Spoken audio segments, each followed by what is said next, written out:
혹시 박서준 씨 맞으세요? 헬멧을 벗은 그녀의 얼굴이 드러나는 순간 서준의 심장이 멎었습니다. 기름 얼룩이 번진 배달 재킷, 땀으로 눌어붙은 머리카락, 그리고 어딘가 익숙한 눈매. 틀리지 않았죠. 고등학교 시절 교실에서 그를 향해 비웃던 그 입술이었다. 윤채원. 한때 이 나라에서 가장 잘 나간다던 윤가 그룹의 외동딸. 그리고 지금 그의 현관 앞에 돈가스 도시락을 들고 서 있는 배달원. 서준의 입가에 천천히, 아주 천천히 미소가 번졌습니다. 드디어. 이야기가 시작되기 전 잠시만 함께 해주세요. 오늘 이 이야기가 여러분 마음 한켠에 오래 남기를 바랍니다. 마음에 닿으셨다면 구독과 좋아요로 함께 해주세요. 최고층 주상복합 아파트의 통유리 너머로 서울의 야경이 펼쳐져 있었습니다. 한강의 불빛이 수면 위에서 흔들리고 저 아래 도로에는 개미처럼 작은 차들이 줄지어 달렸죠. 누가 봐도 성공한 사람의 공간이었습니다. 84평짜리 펜트하우스, 이탈리아산 대리석 바닥, 천장까지 닿는 책장에 빼곡히 꽂힌 경제 경영서들. 그런데 그 넓고 완벽한 공간 어디에도 사람의 온기란 찾아볼 수가 없었거든요. 박서준은 소파 등받이에 기대어 노트북 화면을 멍하니 바라보고 있었습니다. 32살 IT 기반 유통 플랫폼 넥스트박스의 대표였죠. 26에 창업해 6년 만에 연매출 300억 원을 돌파한 인물이었거든요. 재계 신문에는 청년 CEO의 신화라는 수식어가 늘 따라붙었고 투자자들은 그의 전화 한 통에 회의실을 비워놓을 정도였습니다. 세상이 원하는 성공을 그는 이미 손에 쥐고 있었죠. 하지만 오늘 밤도 그는 혼자였습니다. 냉장고 안에는 비서가 채워놓은 프리미엄 도시락이 3개나 있었지만 서준은 손도 대지 않았거든요. 무언가를 먹고 싶다는 욕구조차 요즘은 희미해지고 있었습니다. 그냥 배달 앱이나 열어볼까 막연한 생각으로 스마트폰을 집어들었을 때였죠. 알고리즘이 그에게 한 가게를 추천해줬습니다. 명인 돈가스 3대 전통 수제 돈가스, 당일 배달. 서준의 손가락이 멈췄습니다. 명인 돈가스? 어디서 들어본 이름이었거든요. 기억의 서랍 어딘가를 뒤지던 그는 곧 낯선 감각이 가슴 한가운데서 치솟는 걸 느꼈습니다. 고등학교 2학년 반에서 유일하게 자기 이름으로 된 주차구역이 따로 있던 아이. 그 아이가 바로 윤채원이었죠. 서준의 기억 속에서 그날 장면이 선명하게 되살아났습니다. 급식 대신 도시락을 싸오던 서준. 어머니가 새벽같이 일어나 만들어준 것이었거든요. 반찬은 계란말이 하나, 김치 한 조각, 소시지 2개. 뚜껑을 여는 순간 채원이 코를 막으며 말했습니다. 어머, 이런 냄새 나는 거 학교에 가져오면 어떡해? 다들 불편하잖아. 교실 안이 조용해졌습니다. 몇몇이 웃었죠. 서준은 그 자리에서 뚜껑을 닫고 도시락을 가방에 집어넣었거든요. 점심을 굶었습니다. 창피했던 것보다 어머니의 새벽이 그런 말을 들었다는 사실이 더 아팠습니다.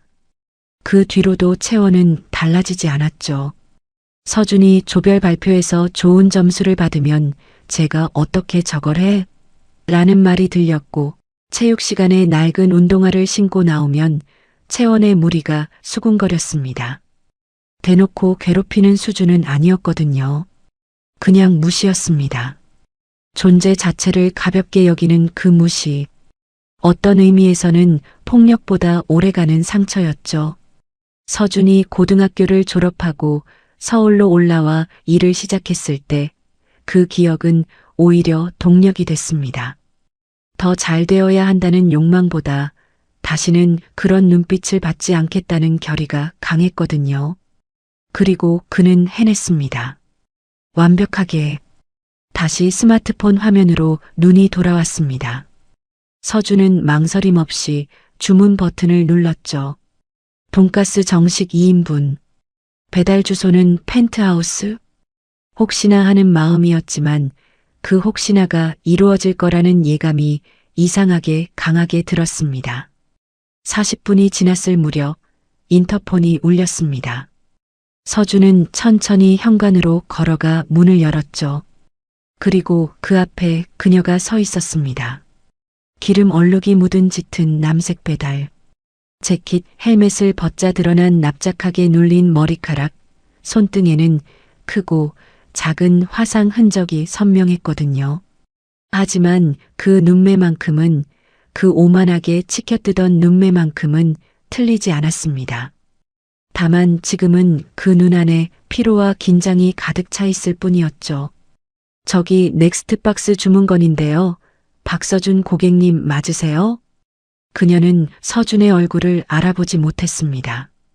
당연한 일이었죠. 학창 시절 박서준은 채원의 시야 안에 들어온 적이 없었으니까요. 그에게 건넨 말이라곤 경멸뿐이었고 관심을 준 적도 없었으니 기억에 남을 리가 없었거든요. 서준은 잠시 채원의 얼굴을 바라보다가 태연하게 입을 열었습니다. 맞아요. 들어오세요. 아, 아니에요. 문 앞에서 드릴게요. 채원은 비닐 가방을 내밀었습니다. 서준은 받아들며 일부러 지갑을 꺼내 천천히 지폐를 셌죠. 고급 카드 지갑, 최신형 시계, 넓은 현관 너머로 보이는 펜트하우스의 풍경. 그게 채원의 눈에 어떻게 보일지 그는 충분히 계산하고 있었습니다. 식탁에 앉아 포장을 풀자 예상과는 전혀 다른 광경이 나타났거든요. 두툼하게 두들긴 돈가스는 노릇노릇하게 튀겨져 있었고 가장자리까지 고르게 익은 빵가루에서는 고소한 냄새가 올라왔습니다. 소스는 따로 담겨 있었고 밥은 갓 지은 것처럼 윤기가 돌았죠. 서준은 한 조각을 잘라 입에 넣는 순간 자기도 모르게 눈이 가늘어졌습니다. 맛있었습니다. 단순히 맛있는 수준이 아니었거든요. 어릴 적 어머니가 명절 전날 밤에 부엌에서 기름 냄새를 풍기며 만들어주던 그 맛, 오래전 어딘가에 묻어두었던 따뜻한 감각이 혀끝에서 다시 살아났죠. 서준은 포크를 내려놓고 잠시 천장을 바라봤습니다. 복수를 위해 주문한 음식이었는데 왜 이렇게 마음 한쪽이 이상하게 흔들리는 걸까요? 그는 스마트폰을 다시 집어들었습니다. 배달 앱을 열고 명인 돈가스를 즐겨찾기에 추가했죠. 내일도 주문할 생각이었습니다. 채원이 자신을 알아볼 때까지. 다음 날도 그 다음 날도 서준은 명인 돈가스를 주문했습니다. 매일 저녁 6시 같은 메뉴, 같은 주소였죠. 닷새가 지나자 채원은 조금씩 이상한 낌새를 채기 시작했거든요. 매일 같은 고층 아파트, 같은 층수, 같은 고객 이름. 배달을 마치고 돌아오는 오토바이 위에서 그녀는 미간을 좁혔습니다. 아버지에게 말하자 아버지는 눈가를 붉히며 웃었죠. 단골이야, 채원아. 이 업이 생긴 이래 처음 생긴 진짜 단골. 가게 사정은 서준이 처음 주문을 넣던 날과 비교해도 별반 나아진 게 없었습니다. 서울 외곽의 낡은 상가 1층, 손님이 앉을 테이블은 4개뿐이었고 주방 냉장고는 오래전부터 소음이 심했거든요. 채원의 아버지 윤재국은 48회를 돈가스 하나로 살아온 사람이었습니다. 아버지의 아버지, 그 아버지의 아버지가 닦아놓은 레시피를 기계도 아니고 요령도 없이 그저 손으로만 빚어내는 사람이었죠. 채원이 배달을 시작한 건 2달 전이었거든요. 한때 서울 강남의 외국계 기업에서 마케팅 팀장으로 일하던 그녀가 아버지, 가게의 배달원이 된 것은 그 자체로 하나의 추락이었습니다. 그런데 그 추락은 사실 채원 자신이 만든 것이기도 했죠. 회사 동료들 사이에서 채원은 능력 있고 세련된 팀장이었지만 동시에 까다롭고 냉정한 사람으로 통했습니다. 아랫사람에게 면박을 주는 일을 서슴지 않았고 성과가 나쁜 팀원은 공개적으로 몰아붙이기도 했거든요. 학창 시절의 그 습관이 사회에서도 고스란히 이어졌던 것이었습니다. 하지만 그 자신은 그걸 성과 중심의 합리적 태도라고 믿었죠. 그 믿음이 깨진 건 어느 회식 자리에서였습니다. 가장 아끼던 후배 하나가 조용히 말했거든요. 팀장님, 저 오늘 사직서 냈어요. 팀장님 밑에서 일하면서 제가 너무 작아지는 것 같아서요. 채원은 그 말을 듣고 아무 대꾸도 하지 못했습니다. 입이 열리지 않았죠. 그 후배의 이름은 이수진이었는데 채원이 팀 내에서 가장 재능 있다고 인정했던 사람이었거든요. 그런 사람이 자신 때문에 작아졌다는 말을 들은 순간 가슴 한편이 이상하게 서늘해졌습니다. 그 서늘함은 오래갔죠. 퇴근길 지하철 안에서도 샤워를 하면서도 잠들기 직전에도 이수진의 목소리가 귓가에 맴돌았습니다. 그리고 그 목소리가 맴돌 때마다 채원의 기억 어딘가에서 다른 목소리들도 하나씩 올라왔거든요. 학창 시절 자신이 무심코 뱉었던 말들, 비웃음, 수군거림. 한 번도 진지하게 마주한 적 없었던 것들이 이제 와서 차곡차곡 쌓이기 시작했습니다. 배달을 처음 시작하던 날이 생각났죠. 헬멧을 쓰기 전에 잠깐 거울을 봤습니다. 강남 사무실에서 프레젠테이션을 하던 사람이 지금 배달 재킷을 입고 있었거든요. 그 장면이 너무 낯설어서 웃음이 나올 것 같았는데 막상 입꼬리가 올라가지 않았습니다. 그냥 헬멧을 눌렀었죠. 모르는 척하는 것도 하나의 방법이었으니까요. 그런데 어느 날 오후 예전 회사 근처에서 배달건이 잡혔습니다. 오토바이를 세우고 건물 입구로 들어가려는데 마침 퇴근 시간과 겹쳤거든요. 유리문 너머로 익숙한 얼굴들이 보였습니다. 채원과 함께 일하던 팀원들이었죠. 그중 하나가 채원을 알아봤습니다. 눈이 마주쳤거든요. 그 팀원은 잠깐 표정이 굳더니 옆 사람에게 뭔가를 속삭였습니다. 채원은 고개를 숙이고 빠르게 로비 안으로 들어갔죠. 배달을 마치고 나오는 길에 그 무리는 이미 없었습니다.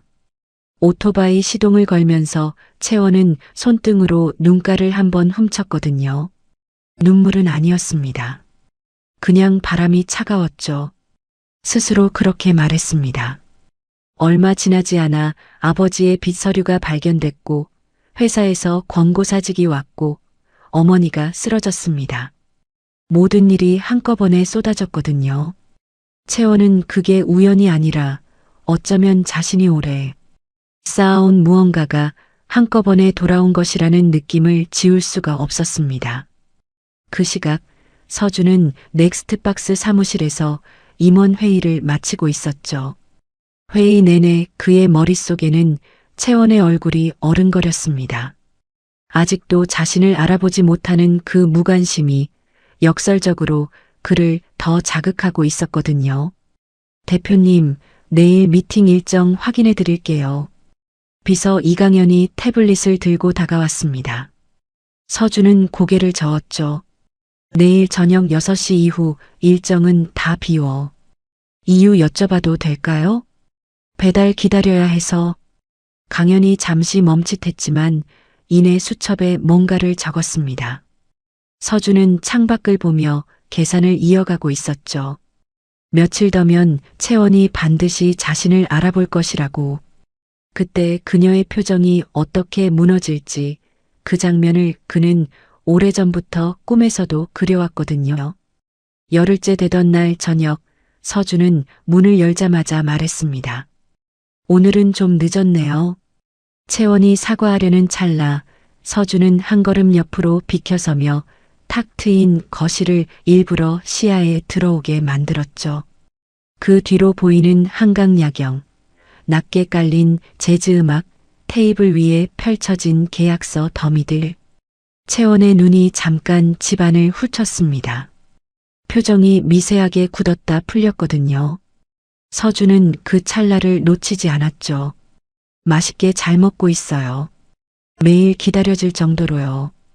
감사합니다, 고객님. 저희 아버지가 정성껏 만드신 거예요. 그렇겠죠. 그런데 이렇게 맛있는 걸 배달로만 파시는 게 좀 아깝다는 생각이 드네요. 채원이 처음으로 서준의 얼굴을 정면으로 바라봤습니다. 그 눈빛에는 경계와 피로가 섞여 있었죠. 서준은 태연하게 웃었습니다. 자신이 누구인지 아직은 말하지 않을 생각이었거든요.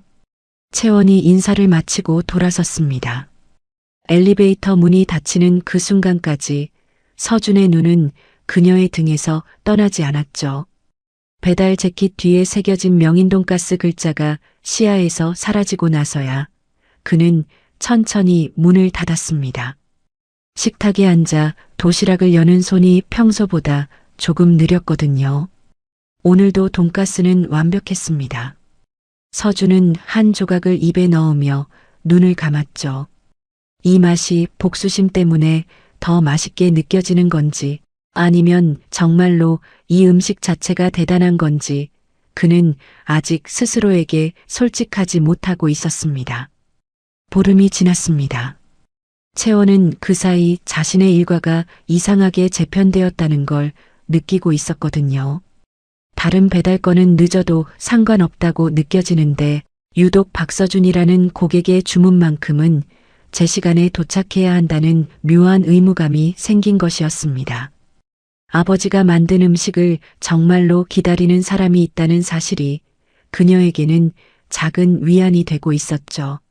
하지만 동시에 채원은 점점 지쳐가고 있었습니다. 배달을 마치고 돌아오면 주방을 정리하고 다음날 재료를 손질했거든요. 잠은 4-5시간, 끼니는 아버지가 팔다 남긴 돈가스 부스러기. 채권자의 전화는 끊이지 않았습니다. 그 무렵 채원에게 또 하나의 상처가 생겼죠. 오랜 친구이자 전 직장 동기였던 임소라가 연락을 해온 것이었거든요. 반가운 마음에 전화를 받았는데 대화는 예상과 전혀 다른 방향으로 흘렀습니다. 채원아, 너 요즘 배달한다며? 맞아. 응, 아버지 가게 도우면서. 아, 그렇구나. 솔직히 말하면 옛날에 너한테 많이 치였던 애들이 그 얘기 들었을 때 다들 웃었어. 인과응보라고. 전화기 너머 잠깐의 침묵이 흘렀습니다. 채원은 천천히 입술을 닫았죠. 소라는 이어서 말했습니다. 나는 그 편은 아니야. 그냥 내가 알아야 할 것 같아서. 사람들이 그렇게 보고 있다는 거. 채원은 고마워라고 말하고 전화를 끊었습니다. 그리고 오토바이 시동을 켜지 않고 한참 그 자리에 앉아 있었거든요. 골목 가로등이 하나씩 켜지는 동안 채원은 움직이지 못했습니다. 인과응보. 그 단어가 머릿속에서 떠나지 않았죠. 억울하다고 느끼고 싶었지만 그럴 수가 없었거든요. 이수진이 너무 작아진다고 했던 말, 학창시절 서준의 도시락 앞에서 코를 막았던 그 순간 사소하다고 여기며 넘겼던 수십 개의 장면들이 한꺼번에 올라왔습니다. 자신이 누군가에게 오랫동안 가해왔다는 사실이 지금 이 차가운 골목에서야 제대로 무게를 갖고 내려앉았죠. 헬멧을 눌러쓰고 시동을 걸었지만 한동안 채원은 출발하지 않았습니다. 눈물이 날 것 같아서가 아니었거든요. 그냥 지금 당장 어디로 가야 할지 모르는 사람처럼 그 자리에 멈춰 있었죠. 서준은 그 시각 사무실 창가에 서서 야경을 내려다보고 있었습니다. 매일 저녁 6시가 되면 자동으로 배달 앱을 열게 되는 자신의 습관을 이제는 의식하게 됐거든요. 복수를 위해 시작한 일이었는데 어느 순간부터 그 시간이 하루 중 가장 선명한 시간이 되어가고 있었습니다. 차갑게 식어있던 84평이 저녁 6시 이후만큼은 달랐죠. 16째 날 채원이 현관에 도착했을 때 서준이 문을 열자마자 느낀 건 그녀의 안색이었습니다. 눈밑이 검게 내려앉아 있었고 손등에는 새로운 흔적이 생겨 있었거든요. 손 다쳤어요? 괜찮아요. 채원이 짧게 답하고 가방을 내밀었습니다. 서준은 받아들면서 아무 말 없이 그녀의 손등을 한 번 더 봤죠. 오른손 검지 쪽에 거즈가 둘러져 있었고 반창고가 제대로 붙지 않아 삐져나와 있었거든요. 채원이 돌아서는 순간 가방에서 무언가 작은 봉투가 떨어졌습니다. 서준이 먼저 집었죠. 이거 떨어뜨렸어요. 채원의 얼굴색이 달라졌습니다. 봉투 겉면에는 채권 추심회사 이름이 찍혀 있었거든요. 그녀는 재빨리 받아들었지만 이미 늦었습니다. 서준은 아무런 표정 변화 없이 말했죠. 수고해요. 채원은 고개를 숙이고 빠르게 엘리베이터 쪽으로 걸어갔습니다. 서준은 문을 닫으며 손에 들린 도시락 가방을 내려다봤거든요. 방금 전까지 그의 마음속에는 계획대로 되고 있다는 냉정한 계산이 있었는데 지금은 그 자리에 이상하게 뭔가 껄끄러운 감각이 들어차 있었습니다. 오늘도 돈가스는 완벽했죠. 빵가루 하나하나가 고르게 서 있었고 고기는 두들긴 자국이 선명할 만큼 정성이 느껴졌거든요. 이 음식을 만든 사람의 손은 오늘도 닫혀 있었습니다. 서준은 한 조각을 입에 넣으며 창밖을 바라봤죠. 한강 야경은 여전히 아름다웠는데 오늘은 왜인지 눈에 들어오지 않았습니다. 22번째 주문이 나가던 날 밤 서준은 오래 묵혀뒀던 계획을 실행하기로 마음먹었습니다. 채원이 현관 앞에 서자마자 그는 말했죠. 윤채원 씨, 고등학교 용산고 다니셨죠? 채원의 손이 멎었습니다. 그 눈이 천천히 올라와 서준의 얼굴을 마주쳤거든요. 처음으로, 정말 처음으로 그녀가 그를 똑바로 바라봤습니다. 누구세요? 2학년 5반. 창가 맨 뒷자리. 도시락 냄새 난다고 했던 거 기억해요? 채원의 얼굴에서 핏기가 빠졌습니다. 서준은 태연하게 팔짱을 꼈죠. 박서준이에요. 그 옆자리. 복도에 긴 침묵이 흘렀습니다. 채원의 입술이 달싹였지만 말이 나오지 않았거든요. 서준은 그 침묵을 즐기고 싶었습니다. 오래 꿈꿔왔던 장면이었으니까요. 그런데 막상 그 얼굴을 보니 통쾌하지가 않았죠. 채원의 눈에 고인 것은 당혹감도 수치심도 아니었습니다. 그냥 지독하게 지친 사람의 눈이었거든요. 기억해요, 서준 씨. 채원이 조용히 말했습니다. 기억하고 있었어요. 계속. 서준이 예상하지 못했던 대답이었죠. 그는 한 박자 늦게 입을 열었습니다. 그럼 알겠네요. 내가 왜 매일 시켰는지. 네. 채원은 고개를 끄덕였습니다. 그 움직임이 너무 담담해서 서준은 오히려 당황했거든요. 복수를 선언하면 상대가 무너질 거라고 생각했는데 채원은 무너지지 않았습니다. 그저 피로한 눈빛으로 그를 바라볼 뿐이었죠. 맞아요. 그때 제가 잘못했어요. 할 말이 없어요. 그녀는 도시락 가방을 내밀었습니다. 오늘도 아버지가 정성껏 만드셨어요. 맛있게 드세요. 채원은 더 이상 말을 보태지 않고 엘리베이터 버튼을 눌렀습니다. 문이 닫히는 그 순간 서준은 가방을 든 채 복도에 혼자 남겨졌거든요. 원하던 장면을 얻었는데 왜 이렇게 허했을까요? 그는 문을 닫고 소파에 털썩 앉았습니다. 도시락을 열지 않은 채로 오랫동안 그 자리에 앉아 있었죠. 그리고 다음 날이 문제였습니다. 서준의 비서 이강현이 그날 오전 조용히 사무실 문을 두드렸거든요. 손에는 얇은 파일이 하나 들려 있었습니다. 대표님, 드릴 말씀이 있는데요. 강현의 표정이 평소와 달랐습니다. 서준은 파일을 받아들었죠. 안에는 서준이 매일 명인돈가스에 주문을 넣고 있다는 사실과 함께 배달원이 과거 서준과 같은 학교를 다닌 인물이라는 내용이 담겨 있었거든요. 그리고 마지막 장에는 강연이 직접 정리한 한 줄짜리 메모가 있었습니다. 투자자 측에서 대표님의 사적 관계에 대해 예의주시하고 있습니다. 서준이 파일을 덮으며 강연을 받습니다. 누가 시켰어?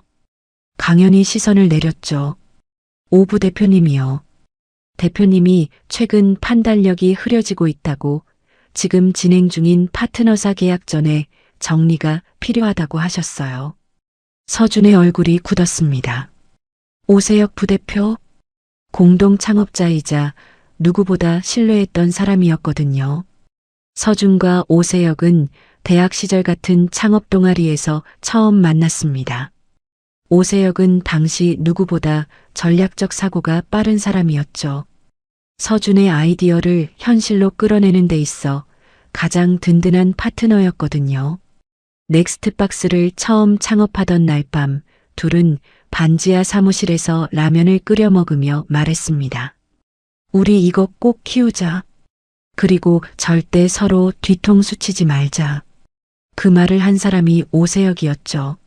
서준은 그 말을 진심으로 믿었거든요. 그런 사람이 뒤에서 투자자들과 따로 움직이고 있었다는 뜻이었습니다. 강연은 고개를 들지 않은 채로 덧붙였죠. 저도 죄송합니다, 대표님. 보고를 드려야 할 것 같아서요. 서준은 잠시 아무 말도 하지 않았습니다. 그리고 파일을 책상 위에 내려놓으며 천천히 말했죠. 알겠어. 나가봐. 강연이 나간 뒤 서준은 사무실 안을 가로질러 창가에 섰습니다. 저 아래 도로에는 퇴근 차량들이 엉켜 있었고 한강은 오늘도 아무 일 없다는 듯 유유히 흘렀거든요. 오세혁과 처음 이 자리에 올라왔던 날이 떠올랐습니다. 입주 첫날 둘이 나란히 창가에 서서 서울 야경을 내려다보며 오세혁이 말했었죠. 야, 우리 진짜 해냈다. 그때 서준은 처음으로 이 성공이 자신만의 것이 아니라고 느꼈거든요. 누군가와 함께 만들어낸 것이라는 감각이 그때 처음 생겼습니다. 그 감각이 지금 조용히 부서지고 있었죠. 서준은 책상으로 돌아와 서랍을 열었습니다. 창업 초기에 찍은 사진 한 장이 있었거든요. 반지하 사무실 앞에서 둘이 찍은 것이었습니다. 라면 국물 얼룩이 묻은 옷을 입고 환하게 웃는 오세혁, 그리고 그 옆에 어색하게 웃는 서준. 그는 사진을 한참 바라보다가 다시 서랍 안에 넣었죠. 덮었습니다. 이사회는 사흘 뒤였거든요. 서준은 오세혁이 투자자들과 주고받은 메일을 확보했고 증거를 이사회에 제출했습니다. 이사회 당일 오세혁은 회의실 맞은편에 앉아 서준을 바라봤죠. 그의 눈빛에는 당혹감보다 냉정함이 먼저였거든요. 나는 회사를 지키려고 한 거야 라고 말했을 때 서준은 아무 대꾸도 하지 않았습니다. 반지하 사무실에서 나눴던 그 말이 귓가에 맴돌았지만 지금은 그 기억이 무기가 아니라 그냥 아픔이었죠. 이사회 결정은 만장일치였습니다. 오세혁은 이사직에서 물러났거든요. 싸움은 이겼습니다. 그런데 이상하게 홀가분하지가 않았죠. 오래 함께 만들어온 것이 무너지는 일은 이기고 나서도 후유증이 남는 법이었거든요. 그날 밤 서준은 빈 사무실에 혼자 남아 오세혁의 자리를 바라봤습니다. 깔끔하게 정리된 책상이었죠. 아무것도 남겨두지 않고 간 자리였거든요. 사진 한 장도 메모지 한 장도 없었습니다. 오세혁은 원래부터 이렇게 떠날 준비가 되어 있었던 걸까요? 아니면 이미 오래전에 마음이 떠난 걸까요? 서준은 그 질문에 답을 찾으려다가 그냥 두기로 했습니다.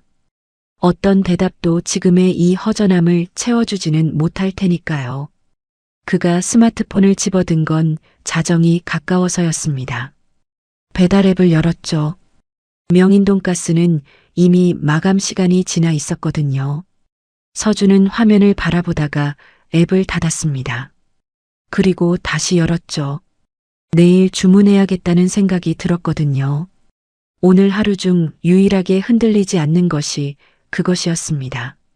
채원이 들고 오는 그 도시락이 지금 그에게는 닭 같은 것이었죠. 그 이후로 며칠이 흘렀습니다. 서준과 채원 사이에는 말없는 평화가 조금씩 자리를 잡아가고 있었거든요.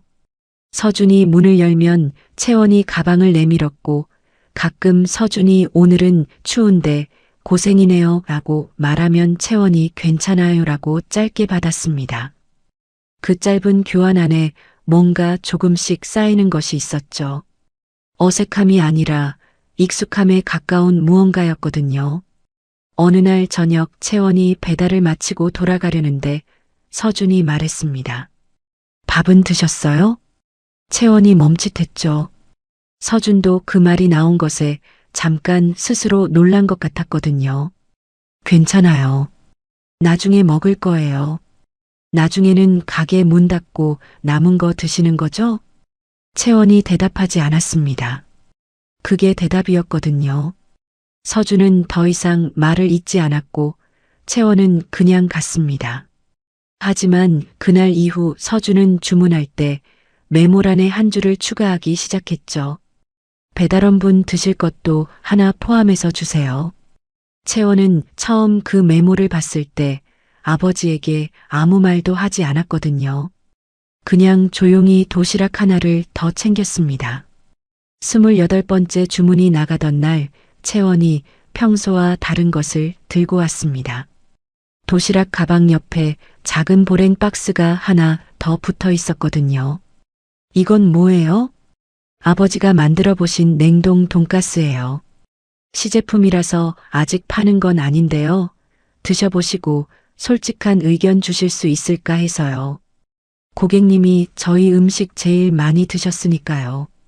채원은 그 말을 하며 처음으로 서준에게 웃었습니다. 작고 조심스러운 웃음이었죠. 서준은 그 웃음이 이상하게 오래 눈에 남았거든요. 그날 밤 서준은 냉동 돈가스를 에어프라이어에 돌렸습니다. 패키지도 없고 설명서도 없는 비닐 포장이었죠. 겉면에는 윤제국이 직접 매직으로 명인 3분 돈가스 170도 8분이라고 써놓았거든요. 투박한 글씨였지만 뭔가 진심 같은 게 느껴졌습니다. 타이머가 울리고 꺼낸 돈가스를 한 조각 잘라 입에 넣는 순간 서준의 눈이 커졌습니다. 냉동을 거쳤는데도 빵가루가 살아있었거든요. 퍼석하지 않고 바삭했으며 무엇보다 고기의 결이 그대로였습니다. 냉동식품이 갖는 특유의 텁텁함이 없었죠. 업계를 오래 지켜본 감각이 즉각 반응했거든요. 이거 시장에 없는 물건이다. 서준은 포크를 내려놓고 노트를 꺼냈습니다. 유통 채널, 타겟 연령대, 냉동 기술의 차별화 포인트, 온라인 판매 가능성. 손이 빠르게 움직였죠. 5세여 건으로 흔들렸던 사업가의 감각이 이 돈가스 한 조각 앞에서 다시 살아나고 있었거든요. 사흘 뒤 서준과 채원은 처음으로 같은 테이블에 앉았습니다. 가게 문을 닫은 뒤에 명인 돈가스, 창가에 마주 앉은 두 사람이었죠. 서준은 직접 뽑아온 시장 분석 자료를 폈거든요. 채원은 처음엔 경계하는 눈빛이었지만 자료를 들여다보면서 조금씩 표정이 바뀌었습니다. 제 플랫폼으로 초도 물량부터 시작하면 돼요.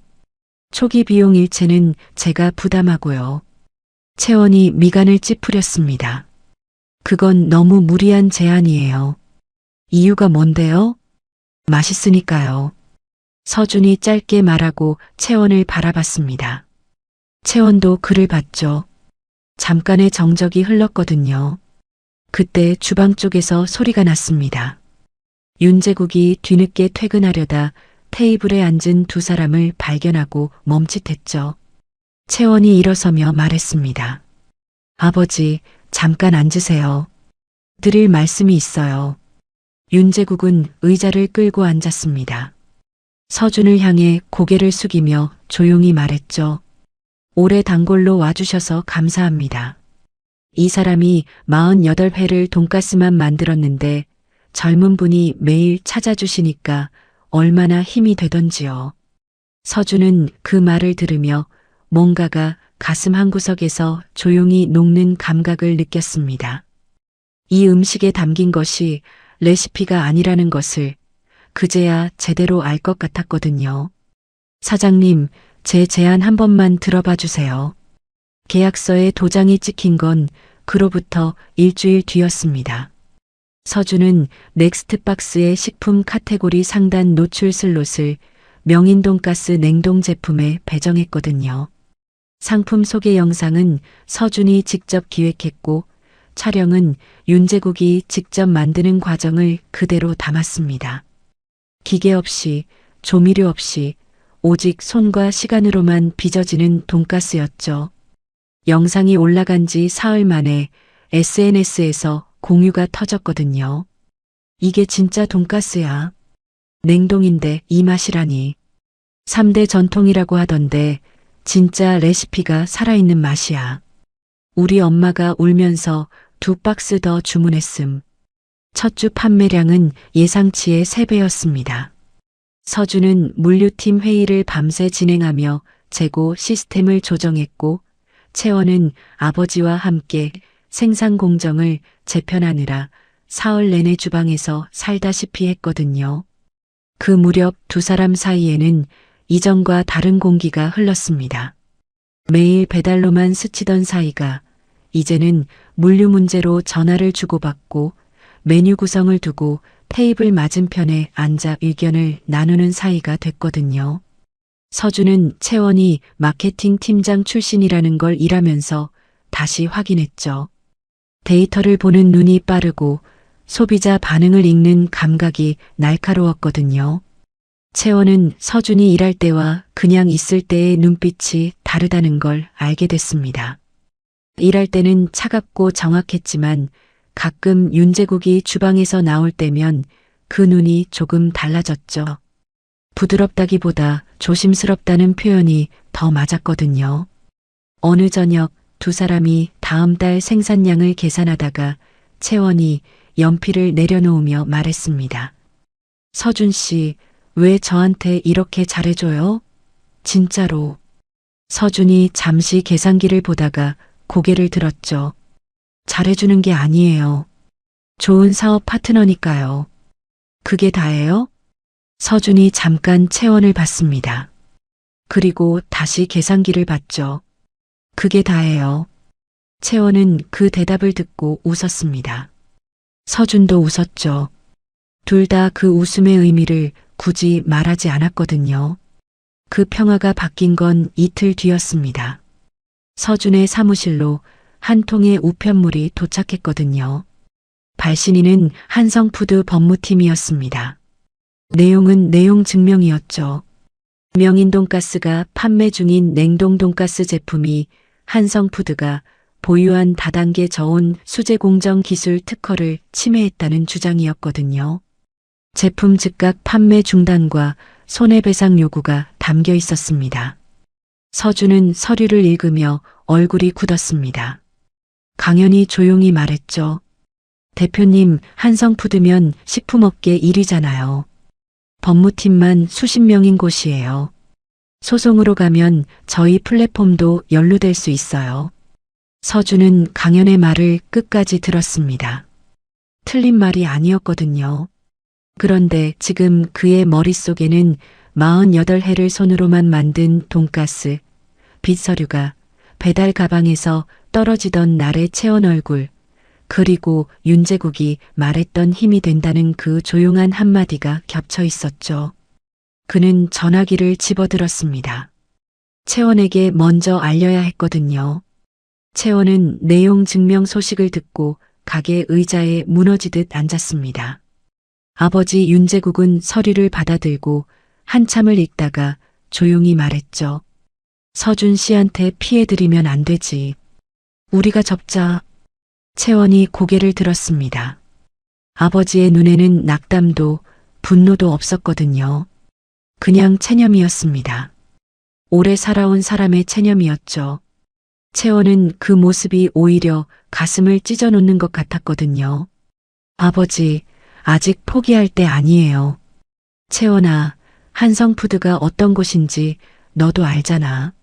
알아요. 그래도요. 아버지가 주방으로 들어가고 나서 채원은 한참을 그 자리에 앉아 있었습니다. 테이블 위에 펼쳐진 내용 증명 서류를 바라보다가 시선이 주방 쪽으로 향했죠. 유리문 너머로 아버지가 보였거든요. 소식을 들은 직후인데도 윤제국은 도마 앞에 서서 고기를 손질하고 있었습니다. 멈추지 않았거든요. 그게 이 사람의 방식이었죠. 무너질 것 같아도 손은 움직이는 것. 48해가 그렇게 쌓인 것이었습니다. 채원의 눈이 뜨거워졌습니다. 이 가게가 문을 닫으면 아버지는 어디로 가야 하는 걸까요? 이 주방 말고는 어디서도 살아본 적이 없는 사람인데요. 채원은 입술을 꽉 깨물었습니다. 포기할 수 없었거든요. 서준이 나서줬는데 자신들이 먼저 손을 놓을 수는 없었죠.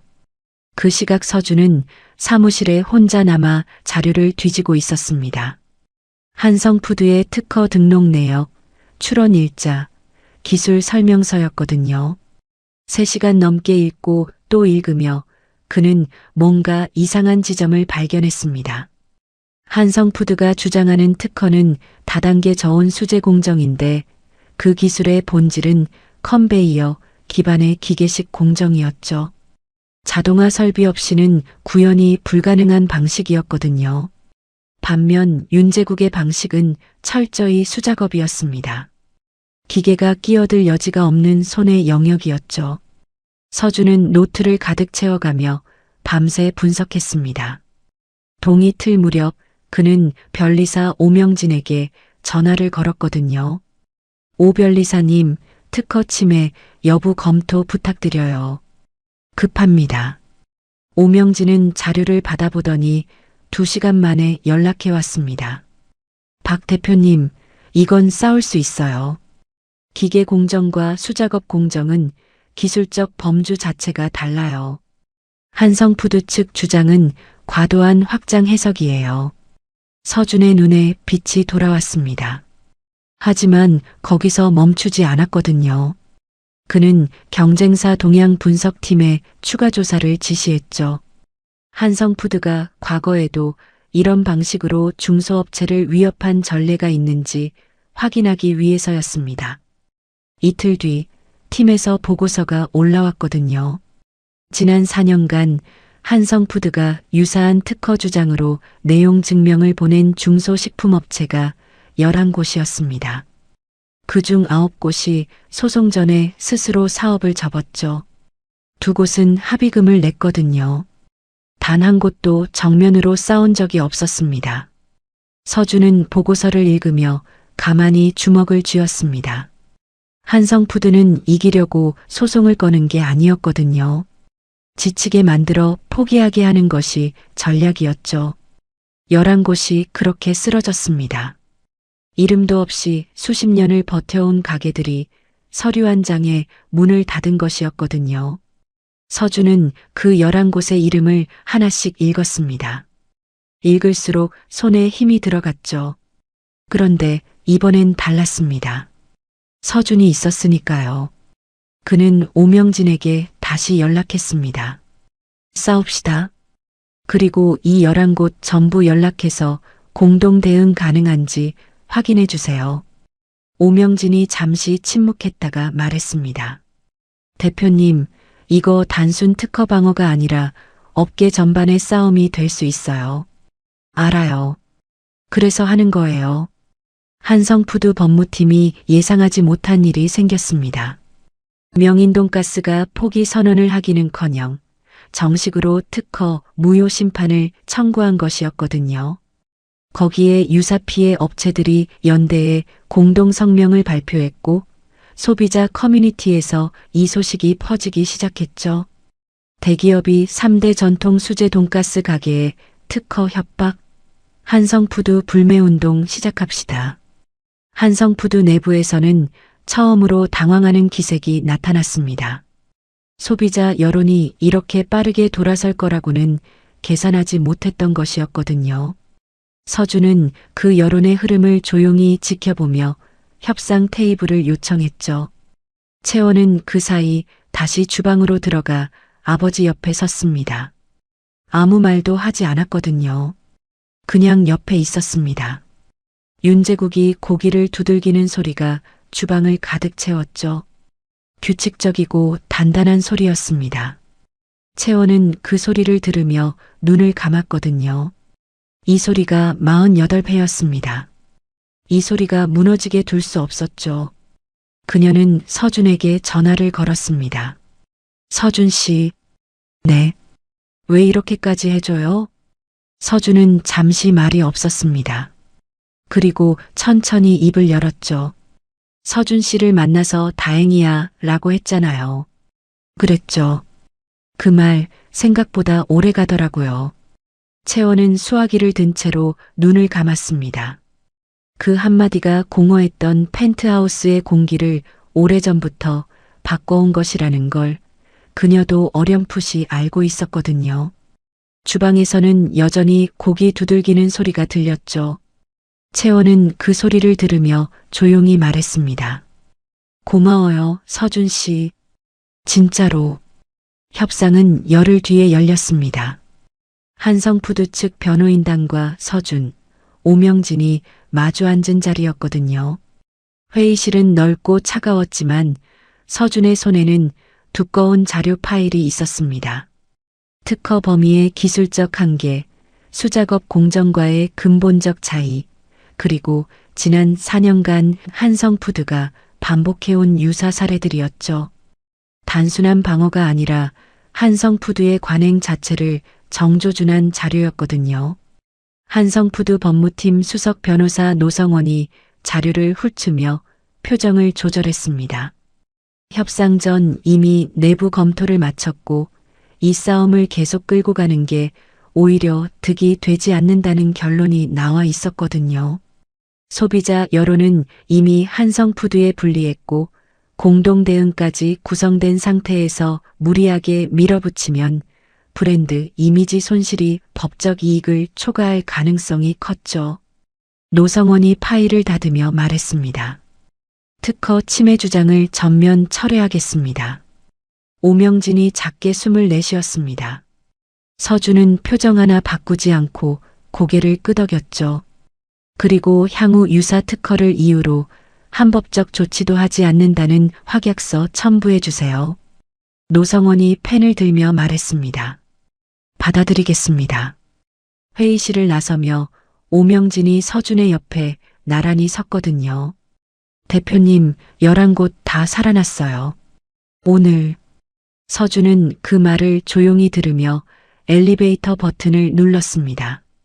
뭔가 뜨거운 게 가슴 위로 올라오는 느낌이 있었지만 그는 삼켰죠. 그래도 입꼬리는 어쩔 수 없이 올라갔거든요. 그 소식이 채원에게 전달된 건 그날 오후였습니다.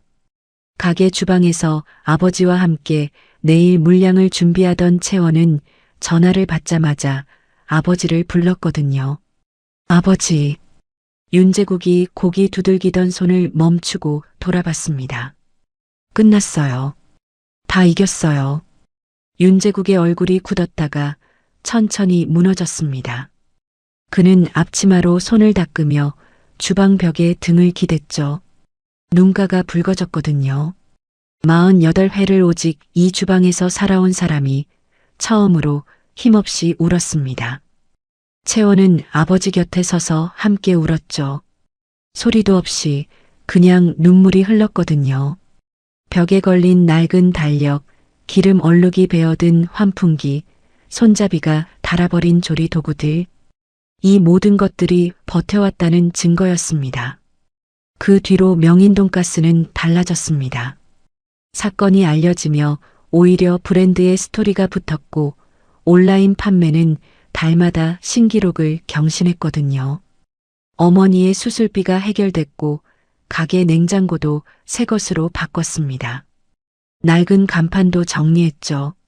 하지만 윤제국은 가게 이름만큼은 그대로 두었거든요. 명인돈가스. 그 이름엔 버텨온 시간이 담겨 있었으니까요. 서준은 그 즈음 오랫동안 연락을 끊고 있던 어머니 박영희에게 전화를 걸었습니다. 통화 버튼을 누르는 손이 조금 떨렸거든요.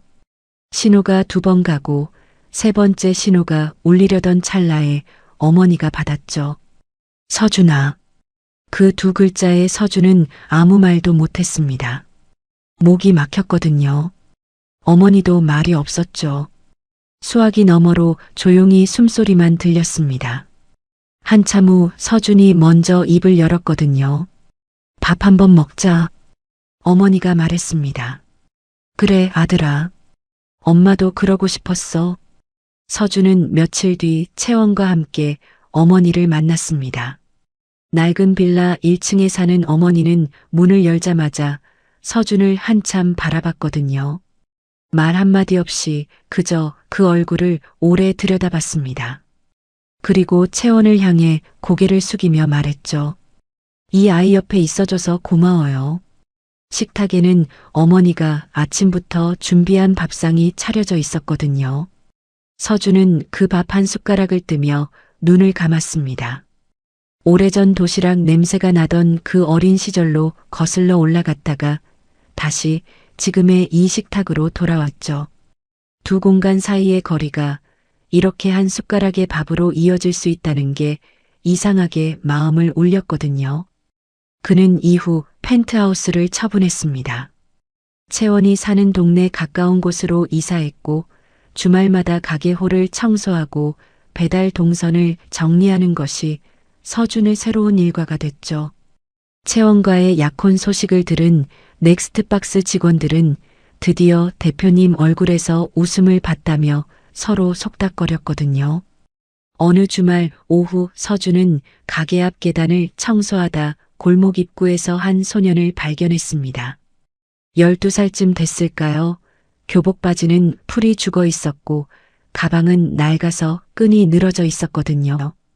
가게 앞을 서성이다가 메뉴판을 들여다봤다가 주머니를 더듬다가 다시 발걸음을 돌리려 했습니다. 서준은 그 소년의 등을 바라보며 잠깐 멈췄죠. 낡은 배낭, 축 처진 어깨. 오래전 자신이 도시락 뚜껑을 닫고 가방에 집어넣던 그 16살의 뒷모습과 묘하게 겹쳤거든요. 서준은 빗자루를 세워놓고 안으로 들어갔습니다. 잠시 후 채원이 돈가스 한 조각을 작은 접시에 담아 나왔죠. 서준이 그걸 받아들고 소년에게 걸어갔거든요. 배고프지? 소년이 고개를 들었습니다. 눈을 동그랗게 뜨며 경계하는 얼굴이었죠. 그냥 줄게. 맛있어. 소년은 잠시 망설이다가 접시를 받았습니다. 한 조각을 베어 무는 순간 눈이 커졌거든요. 서준은 그 표정을 보며 미소를 지었습니다. 그 눈빛을 알고 있었죠. 차갑던 일상에 처음으로 따뜻함이 스며들던 날 자신도 저런 얼굴이었을 테니까요. 채원이 가게 입구에 기대서서 그 장면을 바라봤습니다. 서준이 돌아서며 채원과 눈이 마주쳤거든요. 아무 말도 하지 않았습니다. 그냥 웃었죠. 그 웃음이 골목에 조용히 퍼졌거든요.